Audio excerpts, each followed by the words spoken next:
Welcome everyone to another video, this time wild camping in Fiesole in the hills just outside Florence.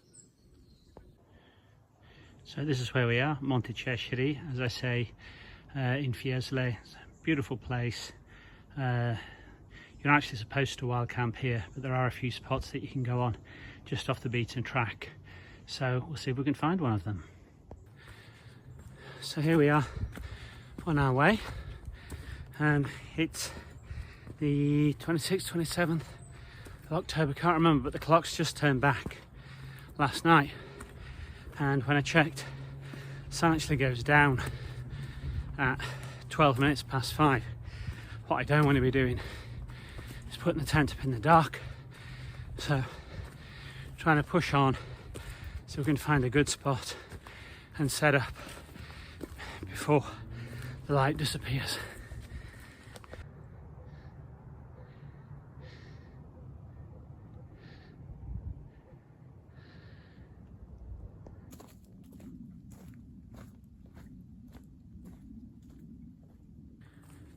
So, if you're watching this will probably be my third video. The first video wasn't really a video, it was just me explaining why I was doing the channel. Yesterday, been a busy weekend yesterday. I was very fortunate, went olive picking, and from there we actually took the olives off the tree, took them to the frantoio, which is the name of the place where you make the olives into the actual oil.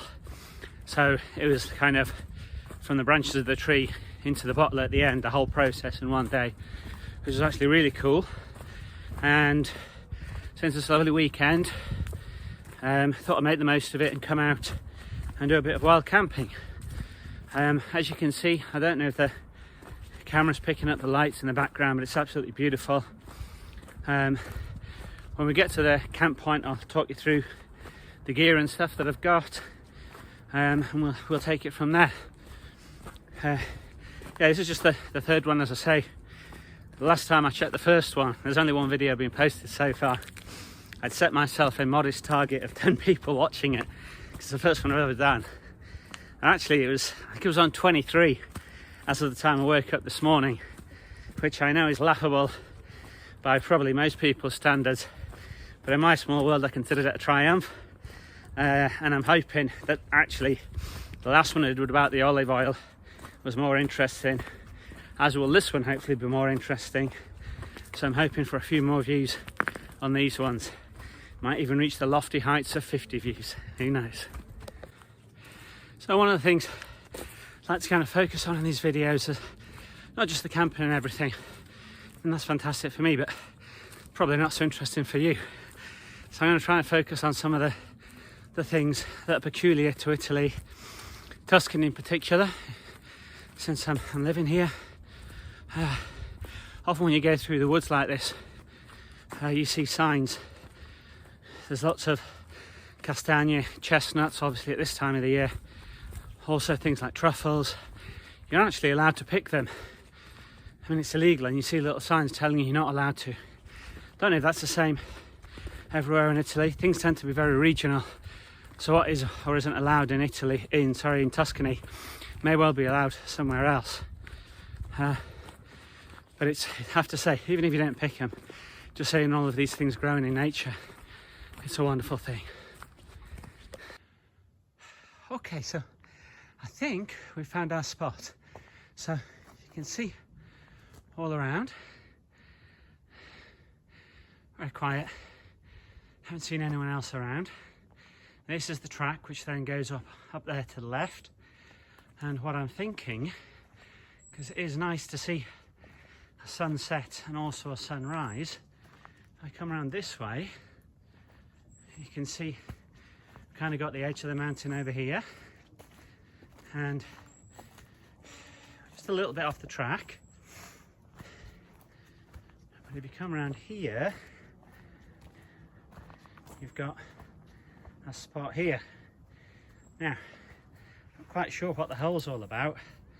Not sure if somebody might have had a little fire and then tidied it up there. It would be a good spot for that. I can always just fill that in and flatten it out. And just beyond the trees, I don't know if you can see, it's absolutely beautiful. It's getting on now for about 4 o'clock, I think. So the sun will go down in a little more than an hour. Seems crazy to say it, but that's where we are. So I think what I'm going to do is try and flatten this little patch out. We've actually got a little bit of sort of shielding from this bush here. So if you do walk along the path back there, my tent is green anyway. So I would think I'll be fairly invisible to anyone who should still be walking around. So I'm going to set up and I'll show you how that goes.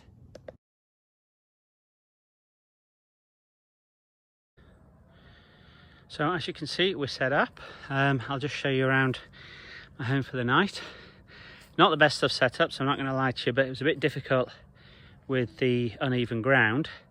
So I will blame it on that, not myself. So this is a Thurston mid something or another, I can't remember. It's a very lightweight tent. And if you look inside, we have good thick sleeping bag. Yeah, good. Go to the sleeping bag first then. This is Mountain Warehouse, but it's duck down, so it should be super warm. Thermarest, very warm. Can't remember the model, but again, it's meant for kind of winter use. And a little pillow.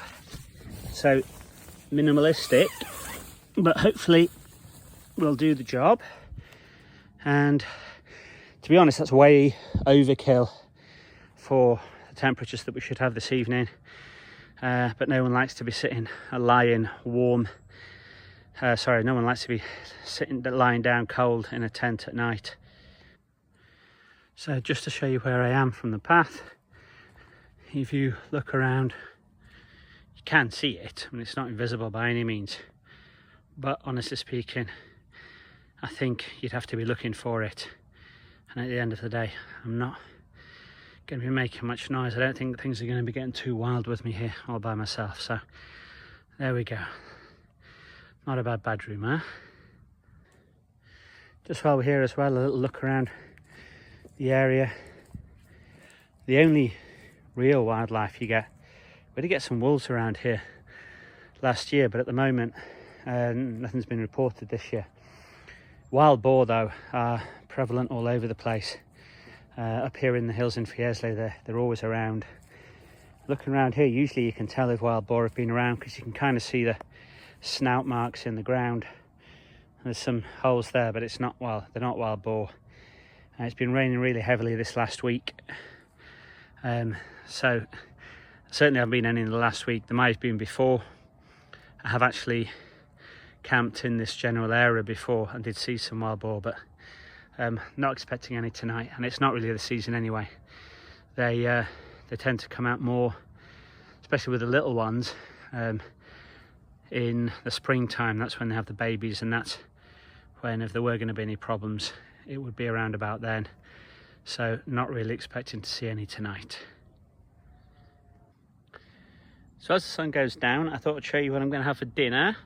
Now sometimes I like to make a big meal, take long time doing it.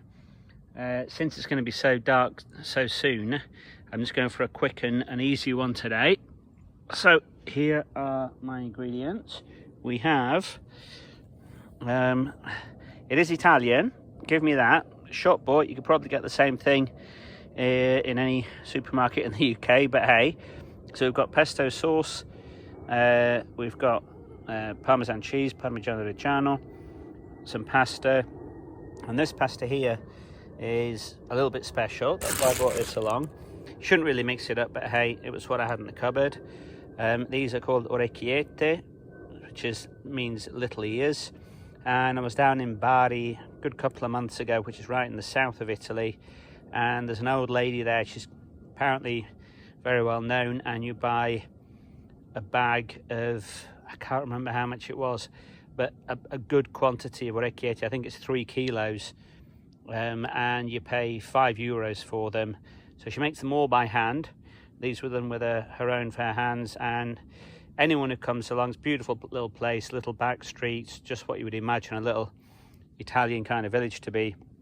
She makes them by herself and sells them. I have very few left over, so They need a little bit more cooking time, so I'll do them for 3 or 4 minutes more. Then I'm going to add in the fusilli, then the pesto and the parmesan. As I say, I'm showing you that now because when I do actually cook it, it will be a bit darker.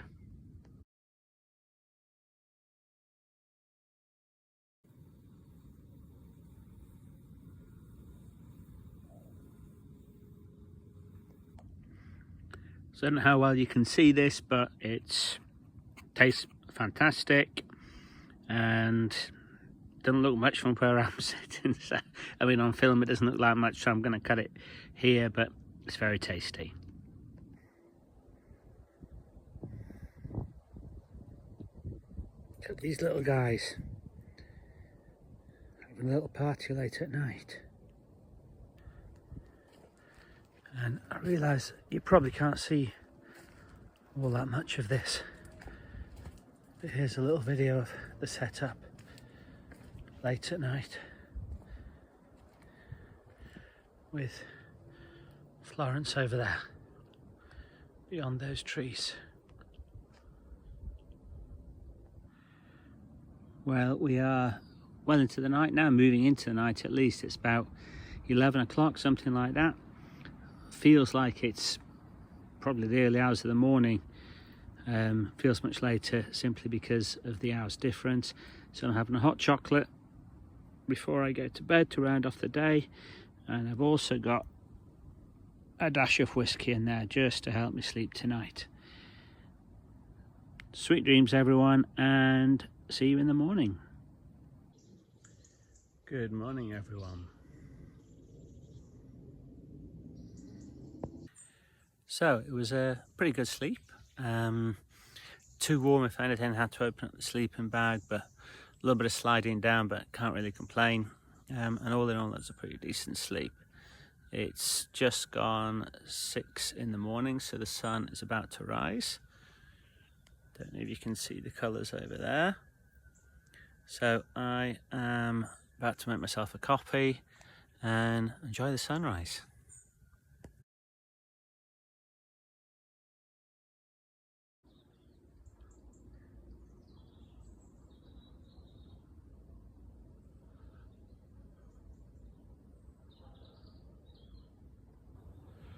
Well, that's me all packed up, ready to set off back home.